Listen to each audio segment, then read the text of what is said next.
Hello hello student. आज आपण next point पाहणार आहोत, तो म्हणजे जनरल इक्वेशन ऑफ लाईन्स. आता आपण तसं बघितलं तर जनरल इक्वेशन ऑफ लाईन्स पाहिलं होतं, X square plus twice H X Y plus B Y square equal to zero. हे जनरल इक्वेशनच होतं, परंतु ते पासिंग थ्रू द ओरिजिन होतं. लक्षात घ्या, आज मी पाहिजे तुम्हाला सांगणार आहे ते जनरल इक्वेशन आहे ते non passing through the origin, non origin. Passing through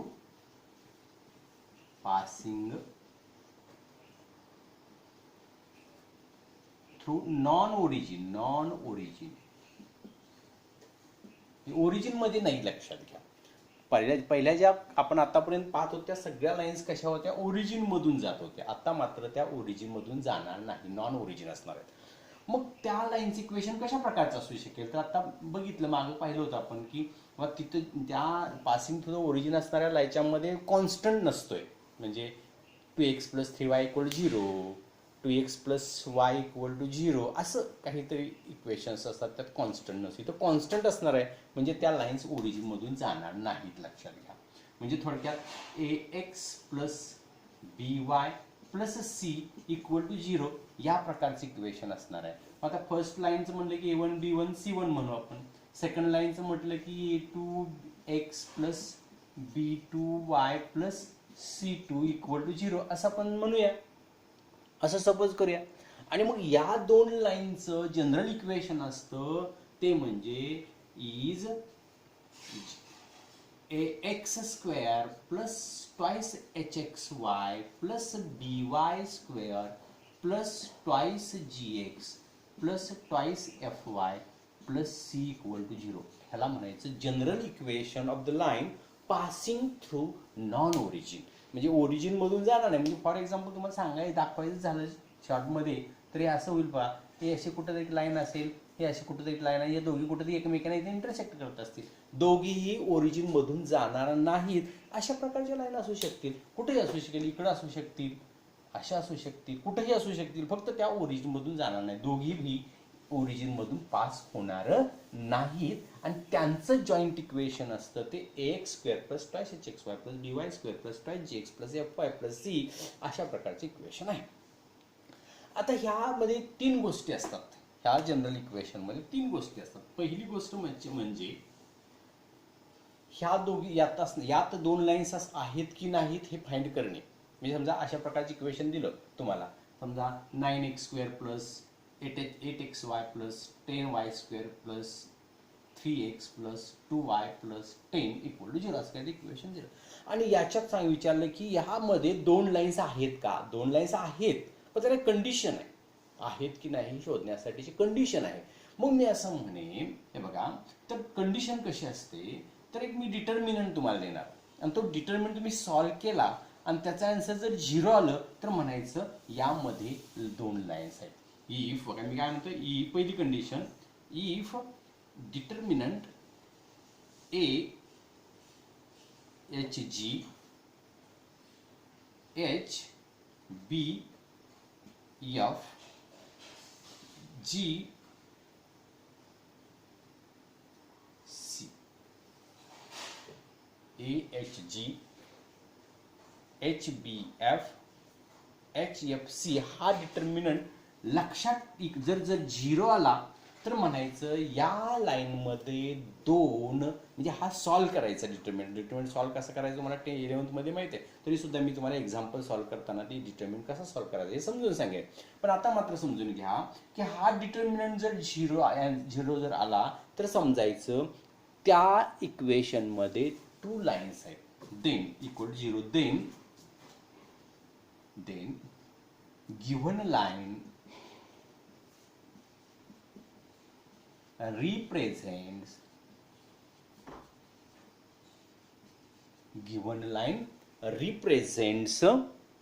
pair of line, represents two lines. लक्षात आलं का तुम्हाला. हे जर 0 आलं तर हे लक्षात कसं ठेवायचं, तुम्हाला जर काय डिटर्मिनंट लक्षात ठेवायचं असेल तर तुम्हाला एक सेंटेन्स देतो, फार सोपं सेंटेन्स आहे. ते सेंटेन्स देतो, ते सेंटेन्स जर तुम्ही लक्षात ठेवलं तर तुम्हाला ते लक्षात राहील की हा एक आयडिया आहे की हा डिटर्मिनंट कसा लक्षात ठेवा. मी तुम्हाला सेंटेन्स तयार करून देतो बघा, आणि त्याची पहिल्या प्रत्येकाचं पहिलं अक्षर घ्यायचं आणि म्हणजे तुम्हाला डिटर्मिनंट तयार बघा.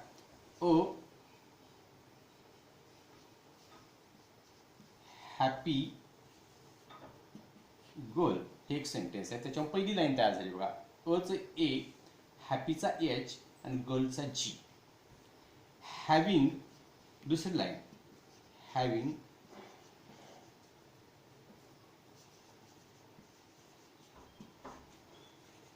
Beautiful face. सुरुवात एच नी होते, सुरुवात बी नी होते, सुरुवात एफ नी होते, म्हणजे दुसरी लाईन मिळाली. आणि going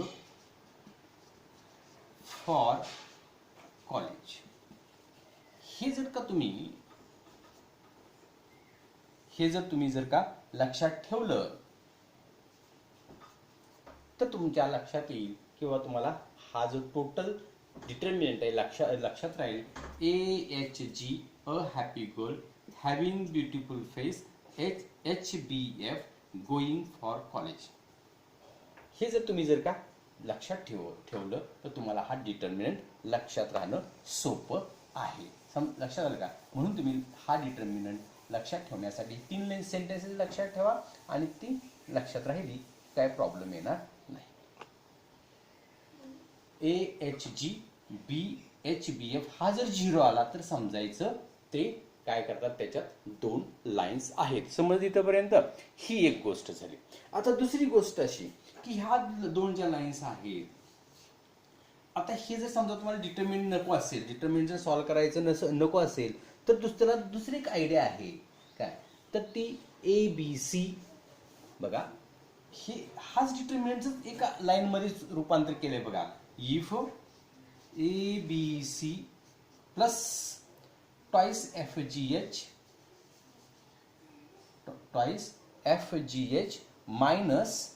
minus AF square minus BG square minus CH square हे जर 0 आलं, थोडक्यात काय, हे जर सॉल्व्ह केलं तर हेच मिळणार आहे. म्हणजे कुणाला जर का डिटर्मिनंटचा प्रॉब्लेम आला तर त्याने डायरेक्ट हे इक्वेशन पाठ करून घ्यायचं आणि त्यात व्हॅल्यू ठेवल्या की तुम्हाला उत्तर मिळणारच आहे. ABC plus twice FGH minus AF square minus BG square minus CH square square equal 0. हे जर 0 आलं तर म्हणायचं त्या लाईन्स रिप्रेझेंट काय करतात, 2 लाईन्स रिप्रेझेंट करतात. हे एक पॉईंट तुमच्या लक्षात आला. आता हे झाल्यानंतर यामध्ये 2 लाईन्स आहेत, त्या पॅरलल आहेत का परपेंडिक्युलर आहेत का कोइन्सिडेंट आहेत. पॅरलल आहेत का परपेंडिक्युलर आहेत का कोइन्सिडेंट आहेत, आलं का लक्षात, किंवा त्याच्यामध्ये ते इंटरसेक्टिंग आहेत. हे जर आपल्याला जर काय सांगायचं असेल तर मी तुम्हाला मागे दिला जो टॅन थिटाचा फॉर्म्युला जो आपला झालेला आहे, टॅन थिटा इक्वल हा मांडतो पा 2 under root H square minus AB divided by A plus B. पहिली गोष्ट अशी लक्षात ठेवायची, तर याच्यातली पहिली स्टेप अशी आहे, if A plus B equal to 0 असेल, A म्हणजे इथला कोइफिशियंट, B म्हणजे इथला कोइफिशियंट, यांची जर ऍडिशन जर 0 आली तर म्हणायचं lines are perpendicular to each other. Secondly असं सांगू शकता तुम्ही की if H square minus AB equal to 0, then lines coincident or coincide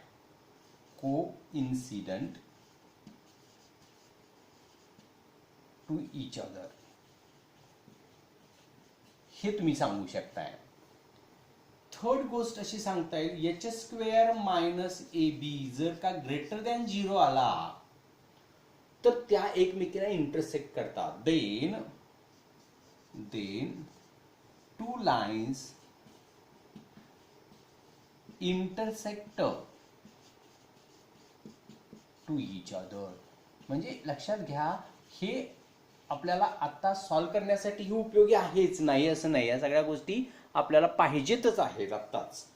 परंतु ह्या गोष्टी आपल्याला जेव्हा आपण CET ची एक्झाम देतो तेव्हा सुद्धा याची गरज आहे. लक्षात घ्या, angle between the two lines हा फॉर्म्युला आणि ह्या 3 कन्सेप्ट ज्या आहेत ते आपल्याला सीईटी साठी सुद्धा अतिशय महत्त्वाच्या गोष्टी आहेत.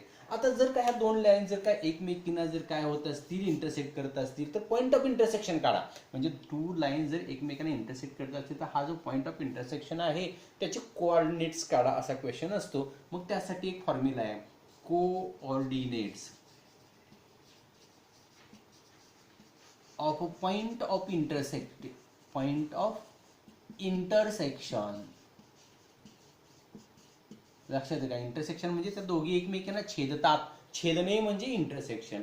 तर ज्या ठिकाणी त्या दोघी एकमेकांना इंटरसेक्ट करतात त्या पॉइंटचे कोऑर्डिनेट काढा असा तुम्हाला क्वेश्चन विचारतात. तेव्हा तो फॉर्म्युला असा आहे, HF minus BG divided by AB minus H square. AB minus H square हा एक्स कोऑर्डिनेट देईल आणि दुसरा जो आहे तो GH minus AF divided by तेच AB मायनस H स्क्वेअर हे तुम्हाला वाय कोऑर्डिनेट देईल. म्हणजे हे पाठ करून ठेवायला पाहिजे तुम्हाला. हे 4 पॉईंट्स पाठ केले, हा फॉर्म्युला पाठ केला की बऱ्यापैकी तुमचा जो पॉईंट आहे तुम्हाला कव्हर झालेला दिसून येईल. ओके, आता यावर बेसिस अशी काही एक्झाम्पल्स तुम्हाला विचारले जातात. हे तुम्ही तयार करून ठेवायचं, पाठ करून ठेवायचं, लिहून काढायचं आहे तुमच्या नोटबुकमध्ये आणि ते सगळं तुम्ही काय करायचं, पुन्हा स्टडी करायचं. म्हणजे आत्ता करून ठेवला ना तुम्ही हे स्टडी की तुम्हाला अगदी एक्झामपर्यंत म्हणजे सीईटीची जेईच्या एक्झामला ह्या सगळ्या गोष्टी, ह्या बेसिक गोष्टी असतात त्या गोष्टी तुम्हाला उपयोगी पडतात. जेईला थोडासा मोठा क्वेश्चन असतो आणि सीईटीला मात्र छोटे छोटे छोटे तोंडी अगदी ओरली आन्सर्स तुम्हाला देता येतील अशा प्रकारचे क्वेश्चन्स तिथं असतात. ते तुम्ही नुसतं ऑब्झर्वेशननी सुद्धा, इतका अभ्यास झालेला असतो मुलांचा की ऑब्झर्वेशननी सुद्धा ते काय करतात तर त्याचं आन्सर काढू शकतं. आता आपण एक क्वेश्चन घेऊया आणि त्या क्वेश्चनचं आन्सर कसं फाइंड करायचं आता दिलेल्या सगळ्या गोष्टींचा वापर करून ते पाहूया.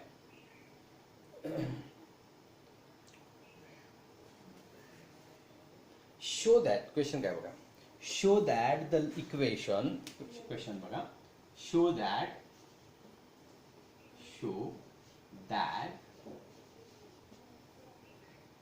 the equation x square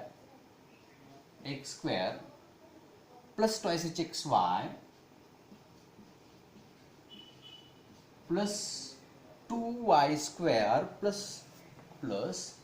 2y square plus 2x plus 2y plus 1 equal to 0 does not represents a pair of line, does not represents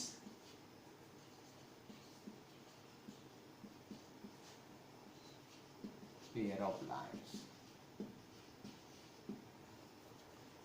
आता मला सांगा, ह्या प्रश्न असा विचारलेला आहे की यामध्ये 2 लाईन्स नाहीत, does not represents pair of line. म्हणजे मगाशी दिलेली जी तुम्हाला जी आयडिया होती त्या आयडियाचा वापर आपल्याला करायचा आहे. ती जी मगाशी आयडिया दिली होती ना त्या आयडियाचा वापर करायचा. याच्यामध्ये पेअर ऑफ लाईन्स नाही. मग आता हे एक्झाम्पल लिहून घेतो बघा, लक्ष द्या कसं सॉल्व्ह करायचं. Let x square plus twice hxy plus 2y square plus 2x plus 2y plus 1 equal to 0. याच्यामध्ये काय नाही आहे तर 2 लाईन्स नाही आहेत हे आपल्याला प्रूव्ह करायचं आहे. हे एक्झाम्पल मी जनरल इक्वेशनशी कम्पेअर करतो. कम्पेअर इट विथ, हे बघा, x square twice hxy by square twice gx twice fy plus c equal to 0. याच्याशी मी काय करणार आहे, कम्पेअर करणार आणि त्याच्याहून a ची व्हॅल्यू a काय असणार असं बघायचं. a ची व्हॅल्यू काय असणार आहे इथं बघायचं. कोएफिशियंट्स a ची व्हॅल्यू 1 आहे. ट्वाइसेसच्या ठिकाणी कोण आहे बघा इथं, ट्वाइसेसच्या ठिकाणी त्यांनी एक्झाम्पल देताना तुम्हाला ट्वाइस एक्स वाय एच नाही ट्वाइस एक्स वाय म्हटलेलं आहे. म्हणजे एच ट्वाइस एचची व्हॅल्यू जी आहे twice H equal to 2 only, here only 2, म्हणजे मीन्स एच इक्वल टू 1 2/2 अशा व्हॅल्यू कम्पेअर करत जायचं. बी इक्वल टू 2 ट्वाइस जीच्या ठिकाणी इथे काय बघायचं, twice G equal to 2 means G equal to 1. Twice एफच्या ठिकाणी 2f equal to 2 means f equal to 1 and c equal to 1. आपणाला या लाईन्स मध्ये 2 लाईन्स नाहीत हेच प्रूव्ह करायचं आहे. याचा अर्थ याचं उत्तर 0 नाही आलं पाहिजे. याचा जो डिटरमिनंट तयार करणार की नाही त्याचा आन्सर 0 नाही यायला पाहिजे. म्हणजे बघा हा डिटरमिनंट मी लिहितो. काय determinant, but a happy girl having beautiful face going for college. घालायचं व्हॅल्यू इथं. Value of a is 1, value of h is 1, value of g is 1, okay, h again 1, b 2, f 1, g 1, f 1 and c 1.